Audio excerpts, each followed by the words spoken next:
Olá, seja bem-vindo ao canal Senhora Literatura. No vídeo de hoje eu vou comentar sobre o livro O Último Leitor, de Davi Toscana. O Davi Toscana é um escritor mexicano da nova geração de escritores latino-americanos. Ele é considerado um dos mais originais, um dos mais inventivos e com toda razão. O seu livro, O Último Leitor, foi publicado em 2005. Aqui no Brasil ele é publicado pela Casa da Palavra. E eu vou dizer para vocês que esse livro é um dos livros preferidos da minha vida.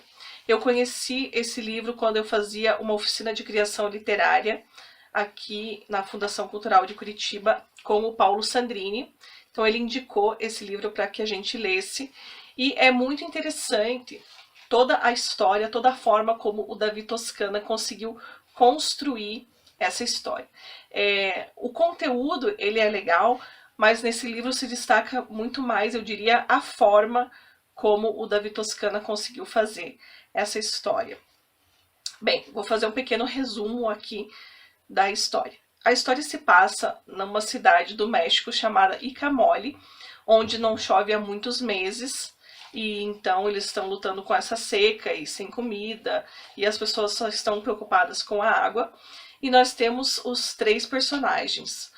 O Remígio, que é um jovem que encontra um cadáver de uma menina no poço do seu quintal, um dos poucos poços da cidade que tem água. O Lúcio, que é o seu pai, que é o bibliotecário da cidade, que tem como missão cuidar dessa biblioteca, que ninguém acessa, porque as pessoas não estão nem aí para leitura. Inclusive ele é o único, né, que fica lá lendo e escolhendo se os livros são bons, se são ruins. Ele faz essa parte de julgar, né, quais livros vão para a prateleira, quais livros vão ser condenados ao inferno, que é um quartinho onde ele joga lá para as baratas, os livros para serem devorados. E ele tem aquele carimbo de censura, né? Então se ele acha o livro ruim, ele carimba como censurado, joga lá pro inferno das baratas e toca a vida em frente. E nós temos também o Melquisedeque, que ele é o que traz a água, distribui a água ali naquela região, e é um dos principais suspeitos da morte dessa menina que está lá no poço do Remígio. Então essas três histórias, né, do Melquisedeque, do Lúcio, do Remígio, elas acontecem em paralelo. O Davi Toscana, ele imbrica nessas histórias. Você tá lendo ali, ela não tem, por exemplo, vou mostrar aqui, não tem um parágrafo, não tem um travessão, não tem umas aspas indicando quem é que está falando. Porém, a forma como ele consegue colocar a voz em cada um desses personagens, você consegue, mesmo sem aspas, mesmo sem travessão, mesmo sem parágrafo, você consegue perfeitamente distinguir quem é que está falando, qual é a história que está acontecendo naquele momento. Se é o Lúcio, se é o Melquisedeque, se é o Remígio. E então isso é bem legal. Acho que foi um dos primeiros livros que eu peguei que tem esse estilo de narração, né, de criação. E enquanto escritora foi bem interessante para mim também conhecer essa nova forma, né? Eu acho que é um pouco parecido, talvez, com o estilo do Saramago, né? Que o Saramago também faz o texto ali sem parágrafo e sem travessão e etc.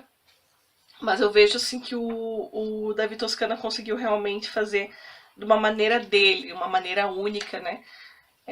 Esse livro eu achei muito bacana mesmo.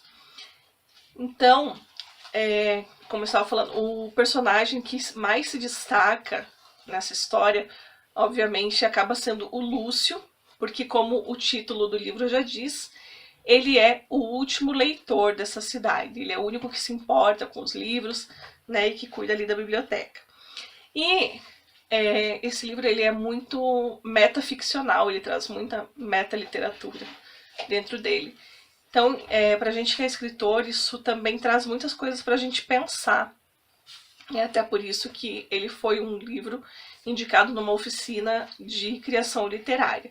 Porque ele realmente traz vários questionamentos, mesmo em forma de ficção, né? Não necessariamente a gente precisa levar a cabo tudo que o Lúcio, todas as críticas que o Lúcio faz ali nos livros, que ele censura, que ele condena ao inferno, mas sim tem muitas coisas que a gente pode refletir sobre isso. Então, pessoal, se vocês querem conhecer uma história original, escrita de uma forma bastante criativa, diferente daquilo que vocês talvez estejam acostumados, eu indico muito a leitura do Último Leitor, do Davi Toscana.